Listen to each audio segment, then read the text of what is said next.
Merhaba. Hiç bitmek bilmeyen bir yorgunluk hissiyle boğuştuğunuz oluyor mu? Hani sanki modern hayat tüm enerjinizi emiyormuş gibi.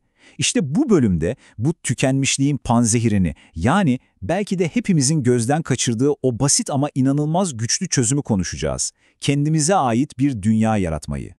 Şimdi size bir soru ama dürüstçe cevap verin lütfen. Uykunuzu tam alsanız bile neden hala yorgun uyanıyorsunuz? O enerji deponuzun bir türlü dolmadığını, sürekli bitik hissettiğinizi hiç fark ettiniz mi? Eğer bu sorulara cevabınız evet ise, bilmeniz gereken ilk ve en önemli şey şu: yalnız değilsiniz. Bu sizinle ilgili kişisel bir sorun değil. Bu bir başarısızlık hiç değil, aksine modern dünyanın hepimize dayattığı ortak bir yorgunluk hali. Peki bu modern tükenmişlik dediğimiz şey tam olarak ne anlama geliyor? Enerjimizi biz fark etmeden sömüren bu görünmez gücün arkasında ne var? Gelin bu hissin köklerine birlikte inelim. Modern dünya doymak bilmez bir canavar gibi değil mi? İş yerinde sürekli artan hedefler, evde bitmeyen sorumluluklar ve bir de o içimizi kemiren hayatı kaçırıyorum hissi. Bu sadece bedeninizi değil, asıl zihninizi ve ruhunuzu yoran bitmek bilmeyen bir maraton. En sinir bozucu olan ne biliyor musunuz? Doktora gidiyorsunuz, bir sürü tahlil yapılıyor ve sonuçlar mükemmel. Bütün vitaminleriniz yerinde ama siz hala yerinizden kalkamayacak kadar bitkinsiniz. Çünkü sorun kanınızda değil, sorun hayatınızın akışında. İşte tam da bu noktada panzehiri devreye sokma zamanı. Çözüm belki de en çok ihmal ettiğimiz şeyde saklı. Sadece ve sadece kendimize ait olan, kimsenin çalamayacağı o değerli zaman dilimlerinde. Ve bu özel zamanı doldurmanın en harika yolu ne? Bir hobi. Ama durun, hobi deyince aklınıza yapılacaklar listesine eklenen yeni bir angarya gelmesin sakın. Tam tersi, hobi, o listedeki her şeyi unuttuğunuz, ruhunuzu şarj ettiğiniz kişisel sığınağınızdır. Peki bu panzehir teoride kulağa hoş geliyor da pratikte gerçekten işe yarıyor mu? Gelin şimdi bu fikrin bir hayatı nasıl kökünden değiştirdiğini gösteren gerçek bir hikayeye kulak verelim. Konfüçyüs ne kadar güzel söylemiş: sevdiğin işi yaparsan ömründe bir gün bile çalışmış sayılmazsın. İşte bu felsefe, bir hobinin size nasıl iş gibi hissettirmek yerine hayatınıza nasıl enerji kattığının en saf özeti.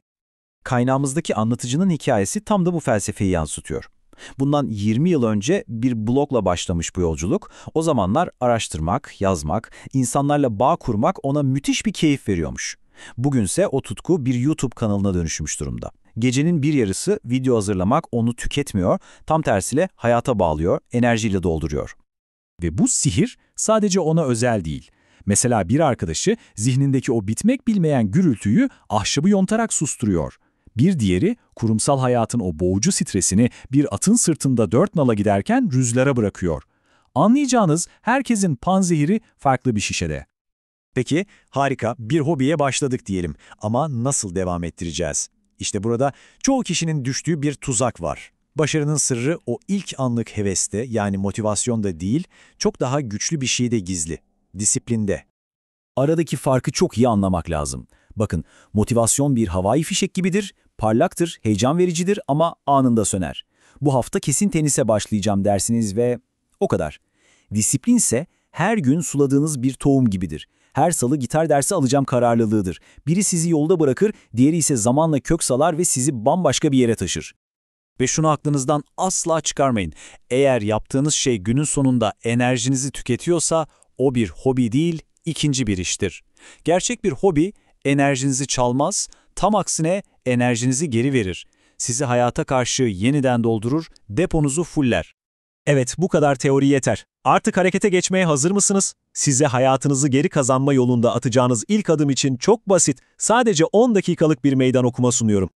Kurtuluşa giden yol haritanız işte bu kadar basit. 1. Bugün sadece 10 dakikayı herkesten ve her şeyden çalın. O 10 dakika sadece sizin. 2. O sürede kendinize şunu sorun: beni şu anda küçücük de olsa ne mutlu ederdi? Cevap büyük olmak zorunda değil, unutmayın. Ve 3. En kritik adım: yarın yaparım tuzağına düşmeyin. Mükemmel anı beklemeyin. Hemen şimdi başlayın. Şimdi sıra sizde. Bu bölüm bittiğinde kendinize ayıracağınız o ilk 10 dakikada ne yapacaksınız? Vereceğiniz cevap yeni başlangıcınız olabilir.